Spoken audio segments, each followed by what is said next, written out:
Hi, I'm Marion Owen. I live, work, eat, and garden and play in Kodiak, Alaska. And I'm here because I want to celebrate with you these beautiful blue poppies. These are Himalayan or Tibetan blue poppies. And every year I look forward to them blooming. It just happens to be the first day of summer. But there's something else I want to share, and that's an important lesson I learned from these beautiful flowers.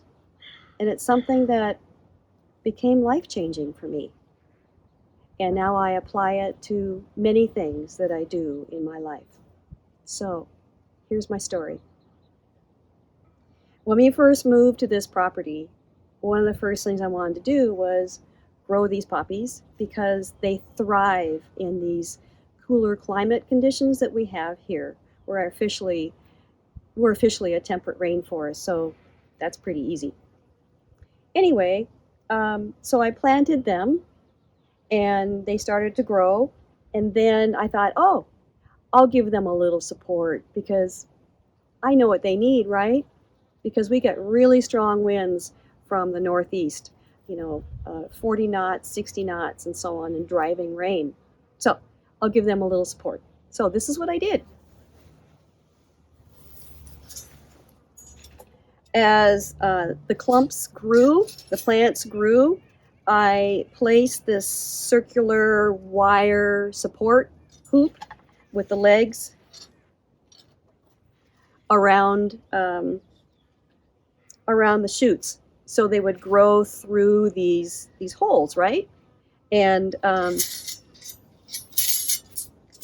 that way they'd have the right kind of support that they needed. Well, it didn't work out that way.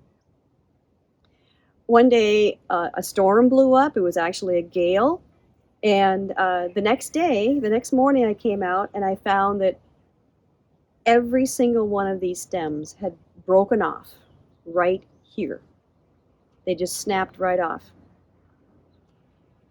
And I kind of asked myself, I said, so what did I do wrong? What could I do better? The response that instantly came to me was, I did too much. I thought I knew better.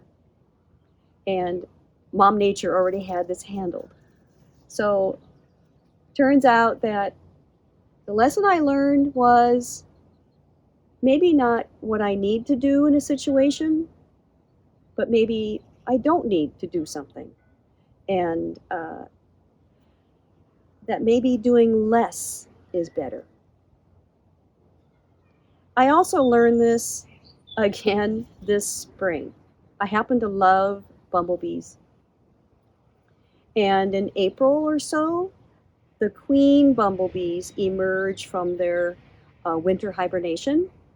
And the queens are the ones that are really big that emerge first. And I found a queen bumblebee, on the ground in the driveway. And speaking of controlling things, I can't control the seaplane that's now taking off, making a little extra noise. So anyway, I picked up this little bee and I thought, oh, I'll warm it up a little bit because it was still early morning and it was maybe still alive. So I brought it out into the sunshine and I put it on some soil on the ground. And so I started breathing on it really close, right? And the reason I did that was because for a bumblebee to fly, its flight muscles need to be 86 degrees Fahrenheit. So I was helping it, warm up its body or her body. And then I thought, oh, I'll make some sugar water solution, which I often do in the spring, and I offer it to bumblebees that might have gotten caught at night and they're kind of hiding out on the ground or inside a flower. And if you'd like to learn how to feed a bumblebee, I'll share a link at the end of the video for just how to do that. It's really fun. Anyway, it sort of drank the sugar water solution, but things weren't going so great. So I thought, okay, well, I'll bring it inside. Well, long story short, the queen bee died, and I was really upset because if a queen bee dies, that means the entire brood, the entire colony, won't happen that summer. And bumblebees are very, very important pollinators. So I learned once again that maybe I just didn't need to fuss with Mother Nature, that maybe it was going to work out just fine, and the bee would have survived on its own okay. So thanks for joining me today. It's been great to see you, and I hope you enjoyed this video. If you did, please consider subscribing. There's a nice little bumblebee. It happens to be a queen. Yay! And I look forward to seeing you in another video. And hey, I almost forgot. If you've experienced a little life lesson like this, or just had some experience similar to what I went through, I'd love to know. Please share it in the comments below. Thanks!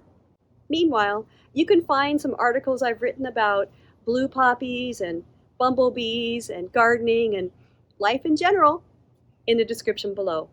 If you enjoyed what you saw today, please consider subscribing to my channel. And have a great day. Cheers!